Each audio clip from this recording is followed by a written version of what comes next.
নমস্কার, আপনারা দেখছেন গ্রাউন্ড জিরো মিডিয়া। আর এখন যে খবরটার দিকে নজর রাখবো সেটা কিন্তু খুবই গুরুত্বপূর্ণ হতে চলেছে।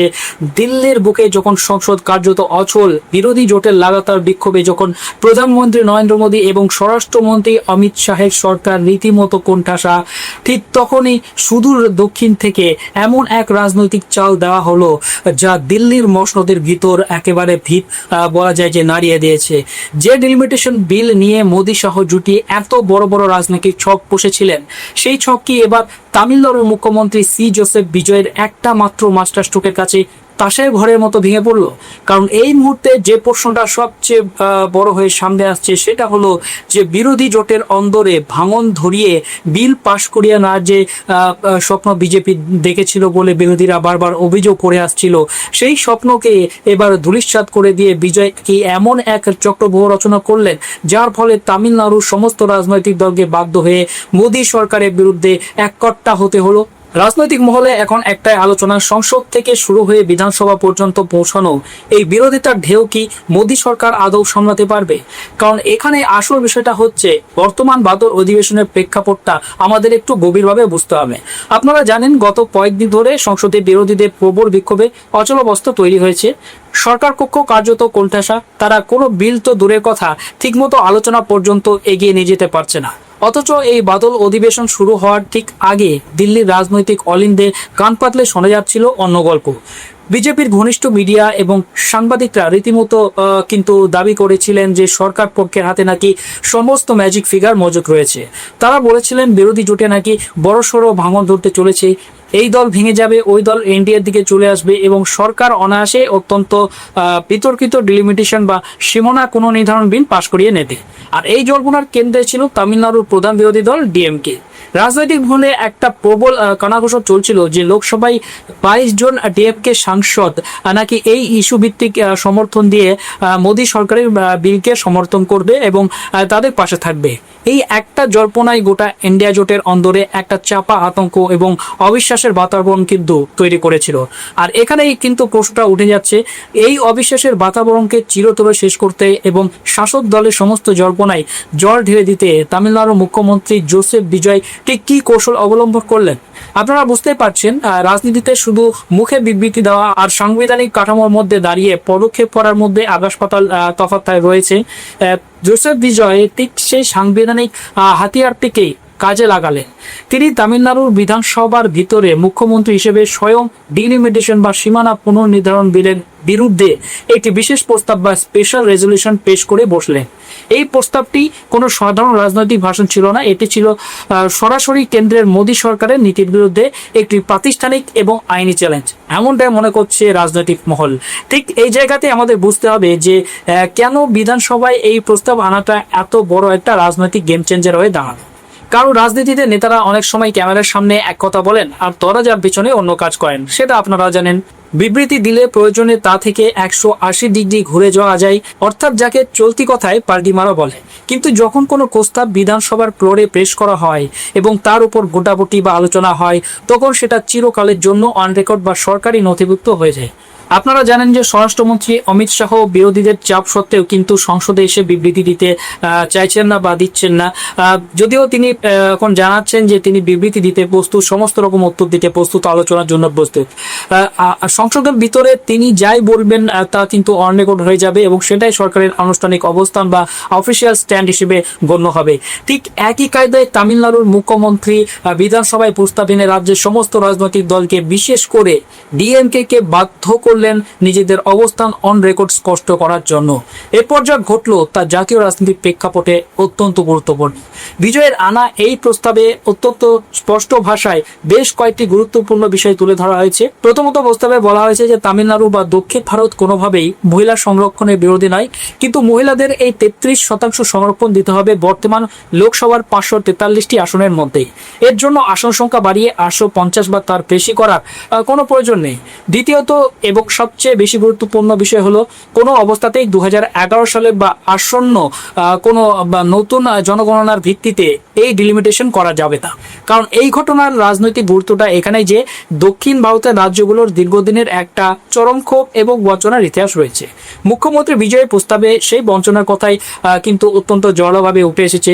আপনারা জানেন যে দীর্ঘ সময় ধরে কিন্তু জনগণনা হয়নি, আর এখন যে জনগণনা শুরু হওয়ার কথা চলছে বা শুরু হয়েছে তার চূড়ান্ত পরিসংখ্যান আসতে কিন্তু সময় লেগে যাবে 2029 সাল পর্যন্ত। কিন্তু আসল সমস্যাটা লুকিয়ে আছে অন্য জায়গায়। 1971 সালের পর থেকে তামিলনাড়ু সহ দক্ষিণ ভারতের রাজ্যগুলো অত্যন্ত সফলভাবে পরিবার পরিকল্পনা বা জনসংখ্যা নিয়ন্ত্রণের মতো প্রগতিশীল পদক্ষেপ করেছে। তারা হাম দো হামারে দো নীতি মেনে নিজেদের জনসংখ্যা কমিয়েছে। অন্যদিকে উত্তর ভারতের বেশ কিছু রাজ্যে জনসংখ্যা নিয়ন্ত্রণের কোনো তোয়াক্কাই করা হয়নি। বিশেষ করে বিজেপি শাসিত রাজ্যে কিন্তু জনসংখ্যা বেশি। এখন যদি নতুন জনসংখ্যার ভিত্তিতে লোকসভার আসন সংখ্যা বাড়ানো হয়, তবে যে রাজ্যগুলো জনসংখ্যা বাড়িয়েছে তারা পুরস্কার হিসেবে লোকসভায় আরো বেশি আসন পাবে। আর তামিলনাড়ুর মতো যে রাজ্যগুলো দেশের কথা ভেবে জনসংখ্যা নিয়ন্ত্রণ করেছে, জাতীয় রাজনীতিতে তাদের প্রতিনিধিত্ব বা ক্ষমতা আনুপাতিক হারে কিন্তু কমে যাবে। আর এটাকেই কিন্তু মেনে নিতে পারছে না দক্ষিণ ভারতের রাজ্যগুলি। বিজয়ের প্রস্তাব স্পষ্ট বলছে, ভালো কাজের জন্য দক্ষিণ ভারতকে এই শাস্তি কিছুতেই মাথা পেতে নিতে দেওয়া হবে না। এই জায়গা থেকেই কিন্তু গোটা বিষয়টা অন্যদিকে মন নিতে শুরু করেছে। বিজয়ের এই মাস্টার স্ট্রোকের পর তামিলনাড়ুর প্রধান বিরোধী দল ডিএমকে আর কোনো উপায় ছিল না চুপ করে থাকান বা গোলমাল পাকানো। ডিএমকে পক্ষ থেকে বিরোধী দলনেতা উদয়নিধি স্ট্যালিন বিধানসভায় দাঁড়িয়ে অত্যন্ত স্পষ্ট ভাষায় জানিয়ে দেন যে তারা মুখ্যমন্ত্রীর আনা এই প্রস্তাবকে পূর্ণ সমর্থন করছেন। উদয়নিধি অন রেকর্ড জানিয়ে দেন যে ডিলিমিটেশনের নামে তামিলনাড়ুর উপর কোনো বিরূপ প্রভাব তারা মেনে নেবেন না। যদি মহিলা সংরক্ষণ বিলের সঙ্গে ডিলিমিটেশন বিলকে জুড়তে হয়, তবে তা 1971 সালের জনগণনার ভিত্তিতেই করতে হবে, যাতে লোকসভায় তামিলনাড়ুর বর্তমান 7.18% অংশদায়িত্বের কোনোভাবেই কমে না যায়।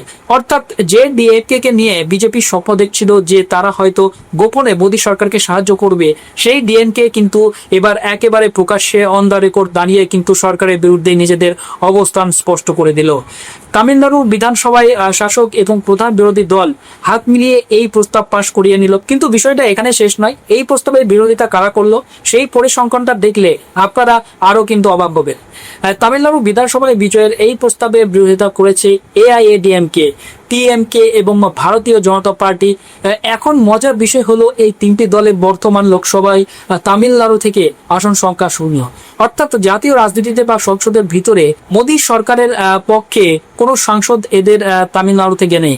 অন্যদিকে যারা এই বিলের তীব্র বিরোধিতা করছে সেই ডিএমকে এর হাতে রয়েছে 22 জন সাংসদ এবং কংগ্রেসের হাতে রয়েছে 9 জন সাংসদ। অর্থাৎ তামিলনাড়ুর 39টি লোকসভা আসনের মধ্যে সিংহভাগ সাংসদই এখন অন রেকর্ড মোদী সরকারের এই মেগা প্ল্যানের কিন্তু বিরুদ্ধে চলে গেছে, এমনটা কিন্তু বলা যাচ্ছে। আর এবার আসি সবচেয়ে গুরুত্বপূর্ণ প্রশ্নে, ডিলিমিটেশন বা সীমানা পুনর্নির্ধারণ বিল নিয়ে বিরোধীদের আসল ভয়টা কোথায়? এটা কি শুধু লোকসভার আসন সংখ্যা বাড়ার ভয়? একেবারে না। বিরোধী দলনেতা রাহুল গান্ধী কিছুদিন আগেই আসামের উদাহরণ টেনে কিন্তু এই বিপদের কথা গোটা দেশকে বুঝিয়েছিলেন। ডিলিমিটেশন মানে শুধু আসন বাড়ানো নয়, ডিলিমিটেশন মানে হলো নির্বাচনী এলাকার সীমানা নতুন করে নির্ধারণ করা বা পুনর্বিন্যাস করা, যাকে রাষ্ট্রবিজ্ঞানের ভাষায় জেরি ম্যান্ডারিং বলা হয়। আসামে ঠিক এটাই হয়েছে। যেখানে কংগ্রেস বা বিরোধীদের ভোট ব্যাংক মজবুত ছিল, সেই এলাকাগুলোকে কেটে টুকরো টুকরো করে অন্য এলাকার সঙ্গে জুড়ে দেওয়া হয়েছে, যাতে বিরোধীদের ভোটগুলো ছত্রভঙ্গ হয়ে যায়, এমনটা কিন্তু তাদের অভিযোগ। আর যেখানে বিজেপির ভোট ছিল সেগুলোকে এক কাট্টা করে এমনভাবে সীমানা টানা হয়েছে যাতে সেখানে বিজেপির জয় নিশ্চিত হয় বলে দাবি করে আসছে বিরোধীরা। রাহুল গান্ধীর অভিযোগ, গোটা দেশে বিজেপি এই একই ব্লুপ্রিন্ট বা নকশা কিন্তু বাস্তবায়ন করতে চাইছে।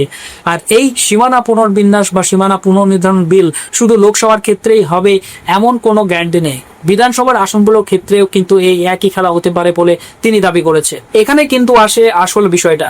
জোসেফ বিজয় তামিলনাড়ু বিধানসভায় এই প্রস্তাব পাশ করিয়ে আসলে মোদী সরকারকে একটা কড়া রাজনৈতিক বার্তা দিয়ে দিলেন। তিনি বুঝিয়ে দিলেন যে সরকার যদি আগামী 1 মাস পর কোনো বিশেষ অধিবেশন বা স্পেশাল সেশন ডেকেও গায়ে জোরে এই বিল পাশ করানোর চেষ্টা করে, তাহলে তামিলনাড়ুর কোনো রাজনৈতিক দল তাদের সমর্থন করবে না। রাজ্যের সরকারি অবস্থান এখন সম্পূর্ণভাবে ডিলিমিটেশন বিলের বিরুদ্ধে। কোনো পর্দার পেছনে খেলা বা সূত্রের খবরের জল্পনা আর কিন্তু কাজে আসবে না। তাহলে কি সত্যিই মোদী সরকারের এই বহু চর্চিত ডিলিমিটেশন বিল এখন অনিশ্চয়তার পথে? জোসেফ বিজয়ের এই একটা মাস্টার স্ট্রোক কি গোটা দক্ষিণ ভারতকে মোদী সরকারের বিরুদ্ধে এককাট্টা করে তোলার নতুন একটা ব্লুপ্রিন্ট তৈরি করে দিল? আর আগামী দিনে কি ইন্ডিয়া জোটের অন্যান্য অবিজেপি শাসিত রাজ্যগুলো ঠিক একই পথে হেঁটে নিজেদের বিধানসভায় এই ধরনের প্রস্তাব পাশ করিয়ে কেন্দ্রকে চরম চাপে ফেলতে পারবে? আপনার কি মনে হয়? এই পুরো বিষয়ে আপনার মতামত অবশ্যই কমেন্টে জানান।